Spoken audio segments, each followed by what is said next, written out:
So এই গেছে আবারও বেরিয়ে পড়েছি ডাক্তার দেখানোর উদ্দেশ্যে। আর দেখতে পাচ্ছ আজকে আমরা গাড়িতে করে যাচ্ছি, আর এখানটায় দেখতে পাচ্ছ চলেও এসছে আমার ডাক্তারখানায়। আর এই হাতে আমার শিরা খোঁজা হচ্ছিল, আর শিরাটা খুঁজে পাইনি বলে আবার এই হাতে পুড়িয়ে দিল ওটা। পুড়িয়ে দেওয়ার পরে এখানে গেছে শিরাটা খুঁজে পেয়ে গেছে, তাই জন্য এবার রক্ত নেবে এখানে আমার। আর দেখতেই পাচ্ছ কত রক্ত, আর এখানে আমার এতটা লাগছিল পরিমাণে আমি কোনো কথাও বলতে পারছিলাম না। তারপরে গেছে এখানে শির দেখতে পাচ্ছ কতটা রক্ত নিয়ে নিয়েছে, আর এখানে আমি পুরো কান্না করে দিয়েছি। আর আমার বর তাও এখানে কিছু কাজ না করে আমাকে না বলে ভিডিও করা শুরু করে দিয়েছে।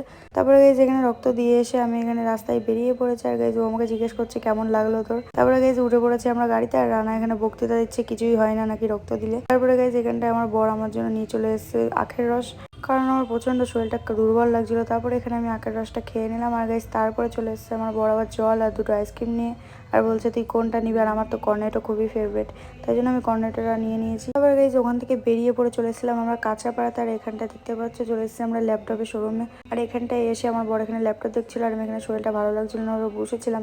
তারপরে গাইজ এখানে একটা এমন ফ্রিজ দেখতে পেলাম যেখানে টিভিও আছে, আবার এই পাশ দিয়ে জুসও বের হয়। তারপরে গাইজ এখানটায় আমি ভাবছিলাম এগুলো আবার কি করে হয়, ওকে তাই বলছিলাম। তারপরে গাইজ ওগুলো দেখার পরে চলে এসেছে এখানে সোজা পেমেন্ট করার দিকে, আর দেখতে পাচ্ছ এখানে আমার বর পেমেন্ট করে দিয়েছে, আর কত বিল হয়েছে তোমরা তো দেখতেই পাচ্ছ। তারপরে গেছে আরেকবার পেমেন্ট করে দিল, আর কিছু টাকা ক্যাশও দিয়ে দিল। টোটালে আমাদের অনেক টাকাই খরচা হয়ে পড়েছিল। তারপরে গেছে এখানটা ও বক্তৃতা দিচ্ছিল যে আমার সব টাকা শেষ হয়ে গেল, আমি কী করবো এবার। এসব শুনলাম, শোনার পরে গাইজ এবার আমাদের ল্যাপটপটা ওপেন করার পালা। দেখতে পাচ্ছ ল্যাপটপটা ওপেন করে নিয়েছি, আর এটা ছিল ম্যাকবুকের ল্যাপটপ। আর দেখতে পাচ্ছ এখানটা আমরা ওপেন করে নিয়েছি, তোমাদেরকে দেখিয়েও দিচ্ছি যে কেমন লাগছে ল্যাপটপটা, তোমরাই বলবে কমেন্ট করে।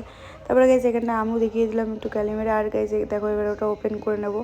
আর গাইজ এখানে অন টন করে নিয়েছি, আর আমরা এগুলো কিনে নিয়েছি। আর তার সাথে আমি নিয়েছিলাম স্ট্রেটনার আর একটা হেয়ার ড্রায়ার, দুটো জিনিসই নিয়ে চলে এসেছি সোজা এখানে খেতে আমরা বিরিয়ানি। আর গাইজ অনেকটাই খিদে পেয়েছিল, কারণ আমরা সকালে বেরিয়েছিলাম আর কিছু খাইনি, আর এখন বাজে প্রায় 5টা। তারপরে গেছে এখানটা খেয়ে দিয়ে আমরা উঠে পড়েছি গাড়ি নিলে। তারপরে চলে এসেছি আমি বাড়িতে। আমার ভয়েসটাকে পুরোটা ইগনোর করো, কারণ আমার শরীরটা প্রচণ্ড খারাপ। আর মিনি ব্লগটা এইটুকু ভালো লাগে লাইক কমেন্ট শেয়ার করে দেবো। টাটা।